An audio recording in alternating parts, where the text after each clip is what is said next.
ನೋಡಿಲಿ ನನ್ನ girl ಫ್ರೆಂಡ್ಗೆ heart symbol ಇರೋ ಕಿಸಿಂಗ್ ಎಮೋಜಿ ಕಳ್ಸಿದ್ದಾನೆ. ನಮ್ಮಿಬ್ರು ಮಧ್ಯೆ ಕಡ್ಡಿ ಎಳ್ಳಾಡ್ಸಕ್ ಬಂದವನೇ ಕಡ್ಡಿ ಎಳ್ಳಾಡ್ಸಕ್ ಬಂದವನೇ. ಇದಕ್ಕೇನಿದೆ ಪೃಥ್ವಿ ಇವಾಗ? ನನ್ಗಾದ್ರೂ ಒಂದಿನಕ್ಕಾದ್ರೂ ಕಿಸಿಂಗ್ ಎಮೋಜಿ ಕಳ್ಸಿದ್ದೆ ನೀನು. ನವ್ರಗೆ ಆಟ ಆಡ್ತಾ ಇದ್ಯಾ ನನ್ ಜೊತೆ ನೀನು?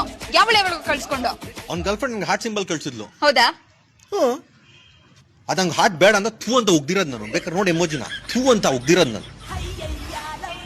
ಏನಿಲ್ಲ ಅದಕ್ಕೆ ನಿಂಗೆ ಒಂದ್ಸತಿ ನಾ ಎಮೋಜಿ ಕಳ್ಸಿಲ್ಲ ಗೊತ್ತಾ? ಹೋಗ್ಲಿ ಒಂಚೂರು ಇಲ್ಲ ಇಲ್ಲ ಇಲ್ಲ ಒಂಚೂರು ಲಾಜಿಕ್ ಲಾಜಿಕ್ ನೀ ಇಟ್ಕೊ. ನಿನ್ ಲಾಜಿಕ್ ನಾನು ಇಟ್ಕೊಂತೀನಿ. ನೀನ್ ಹೇಳಿ ಇವಾಗ ಇವನ್ಗೆ ಅವ್ನ್ ಗೊತ್ತಾಗಿಲ್ಲ ಪಾಪ. ಏನ್ ಯಾಮರಿಸ್ತಾ ಇದ್ದಾನೆ. ಮೆನ್ ಟು ಮೆನ್ ಮಾತಾಡ್ಬೇಕು. ನೀನ್ ಇಲ್ಲೇ ಇರು. ಅವ್ನು ಯಾಮರಿಸ್ತಾ ಇದ್ದ. ನಮ್ಮೂರ್ ಕೊಳ್ಳೇಗಾಲದಿಂದ ಚೆನ್ನಾಗಿ ಅಡ್ಗೆ ಮಾಡ್ತೀನಿ ಕರ್ಕೊಂಬಂದ್ರೆ ಇಲ್ಲಿ ಬಂದು ಇವ್ರ ಹತ್ರ ಬೇಳೆ ಬೇಯಿಸ್ತಾ ಇದ್ಯಾ? ನಾನೇನ್ ಬೇಳೆ ಬೇಯಿಸಲ್ಲ. ನೀನ್ ಮಾಡೋದ್ನೇ ಹೇಳ್ತಾ ಇರೋದ್ ನಾನು.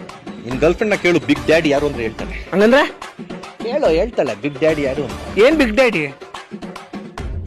ನಾನೇ ಕಣೋ ನಂಬರ್ 1 ನವರಂಗಿ. ಇದನ್ನ ಹೇಳ್ತೀನಿ. ಮೇಂಟೈನ್ ಮಾಡಕ್ ನಂಗೂ ಬರುತ್ತೆ. ಮಾಡಿಸ್ತೀನಿ ನಾನು ಮೇಂಟೈನ್.